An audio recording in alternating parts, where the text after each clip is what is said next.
السلام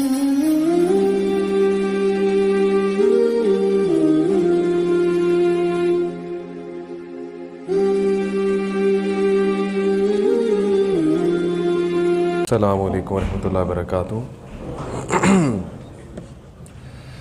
ان الحمد للہ نحمده ونستعینه ونستغفره ونعوذ باللہ من شرور انفسنا ومن سیئات اعمالنا من يهده الله فلا مضل له ومن يضلل فلا هادي له ونشهد ان لا اله الا الله وحده لا شريك له واشهد ان محمدا عبده ورسوله اما بعد فإن خير الحديث كتاب الله وخير الهدي هدي محمد صلى الله عليه وسلم وشر الأمور محدثاتها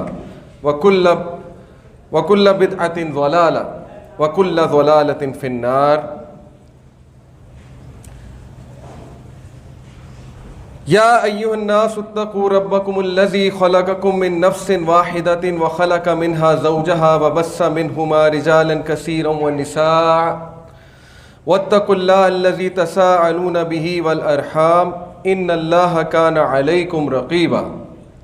يا أيها الذين آمنوا اتقوا الله حق تقاته ولا تموتن إلا وأنتم مسلمون۔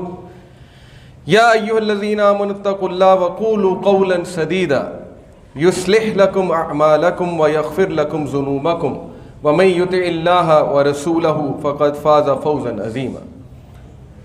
رب اشرح لي صدري ويسر لي أمري واحلل عقدة من لساني يفقهوا قولي۔ کروڑوں درود و سلام رسول اللہ صلی اللہ علیہ وسلم کی ذات اقدس پہ، اور ہم خوش قسمت ہیں کہ ہم اللہ کے نبی صلی اللہ علیہ وسلم کے امتی ہیں۔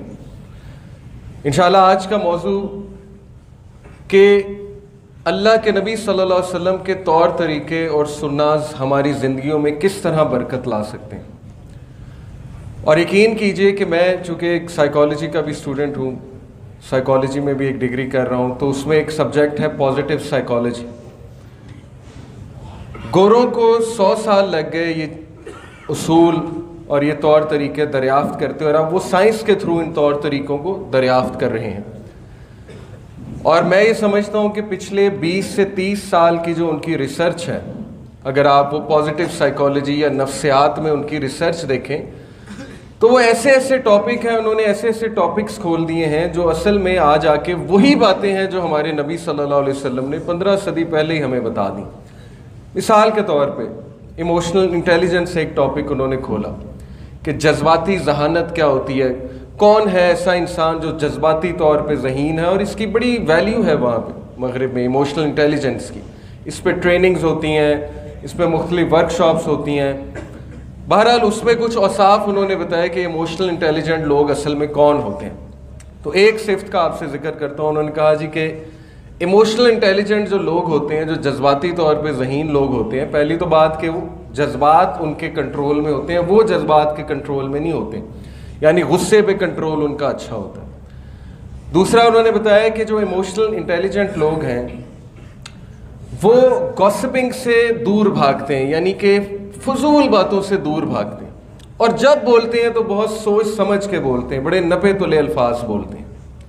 جیسے اللہ سبحانہ وتعالیٰ نے ہمیں حکم دیا، یہ ابھی میں نے آیت پڑھی بھی، یا ایھا الذین آمنوا اتقوا اللہ وقولوا قولا سدیدا۔ دیکھو اے لوگوں جو ایمان لائے ہو، نپے تلے الفاظ بولو، کھری بات کرو، سیدھی بات کرو، لوپ ہولز نہ ہو تمہاری باتوں میں۔ اور دیکھیے کتنا امپورٹنٹ حکم ہے، اسپیشلی بزنس جو لوگ کر رہے ہیں۔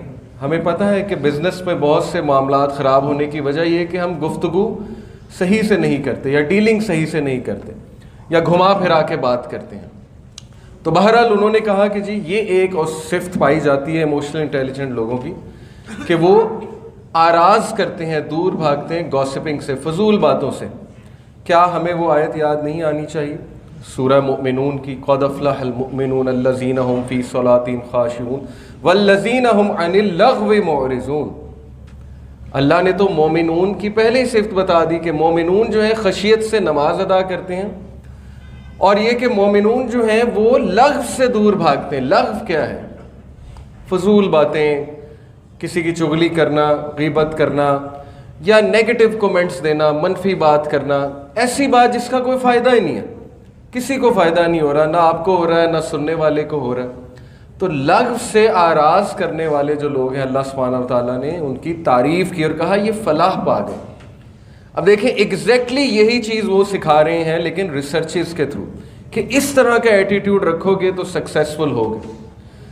اسی طرح ایک اور مثال میں آپ کو دیتا ہوں. مغرب میں ایک ٹاپک کھلا میڈیٹیشن کا, اور آپ کو پتہ ہے نا کہ بڑے بڑے ان کے جو سو کالڈ سکسیسفل لوگ ہیں, جیسے ہمارے بچے کو پتہ ہے کہ بل گیٹس کی نیٹ ورتھ کتنی ہے, ایلون مسک کی نیٹ ورتھ کتنی ہے.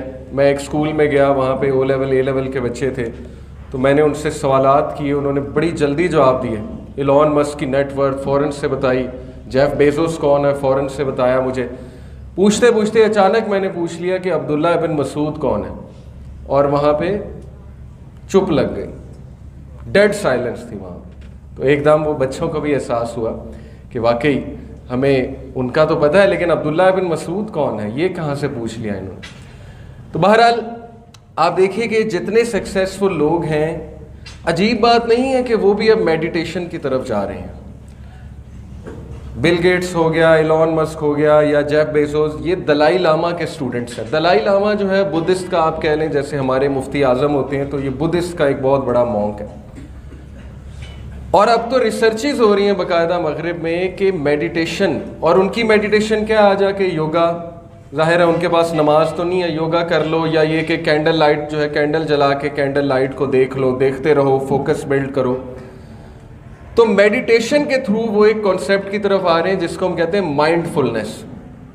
مائنڈ فلنس سے کیا مراد ہے کہ آج میں رہنا, کل میں گم نہ ہو جانا, نہ ہی جو مستقبل کے فیئرز ہیں, مستقبل کے جو خوف ہیں ان میں نہ گھومتے پھرتے رہنا, بلکہ آج میں رہنا, آج کو قبول کرنا, فوکس رہنا. یہ بیسکلی مائنڈ فلنس ہے. تو یہ ٹاپک وہاں پہ کھلا, اور مائنڈ فلنس کی سب سے اسٹرانگ ٹیکنیک انہوں نے یہ بتائی جی کہ میڈیٹیشن کیا کرو, صبح صبح اٹھ کے یوگا کیا کرو. اور دیکھیے کہ وہ لوگ اپنا دن کیسے سٹارٹ کرتے ہیں. صبح اٹھتے ہیں, 500 CEO کی روٹین, اس کے اوپر ایک آرٹیکل ہے کہ 500 CEO جو دنیا کے بہت بڑے ٹاپ CEOs ہیں, ان سے پوچھا کہ آپ دن کا آغاز کیسے کرتے ہیں. تو متفقن علیہ سب کا جواب یہ تھا کہ ہم صبح اٹھتے ہی آدھا گھنٹہ میڈیٹیشن کرتے ہیں. اسپرچولیزم, اسپرچولیٹی, روحانیت. اس کے بعد وہ کیا کرتے ہیں, وہ کہتے ہیں کہ ہم کوئی ایسا لٹریچر پڑھتے ہیں جس سے ہمیں ہمارا ڈوپامین اور سیروٹونن, یہ 2 کیمیکلز ہوتے ہیں انسان کے اندر. ظاہر ہے کہ جب یہ کیمیکلز بڑھتے ہیں انسان کی باڈی میں تو انسان کو موٹیویشن ملتی ہے, سکت ملتی ہے, اس دن کے حوالے سے پازیٹیوٹی ملتی ہے. تو وہ کہتے ہیں کہ ہم کوئی نہ کوئی ایسا لٹریچر پڑھتے ہیں میڈیٹیشن کے بعد کہ اس دن کے لیے ہمارے اندر سکت آ جائے, موٹیویشن آ جائے. آپ دیکھیے یہ ایگزیکٹ وہی روٹین ہے جو اللہ کے نبی صلی اللہ علیہ وسلم کی روٹین ہے کہ صبح اٹھتے ہی جو ان کا می ٹائم تھا تہجد والا, اللہ کے سامنے کھڑے ہوتے تھے, قیام اللیل کرتے تھے, روتے تھے, جو اپنی شکایات تھیں ظاہر ہے وہ پیش کرتے تھے اللہ رب العالمین کے سامنے.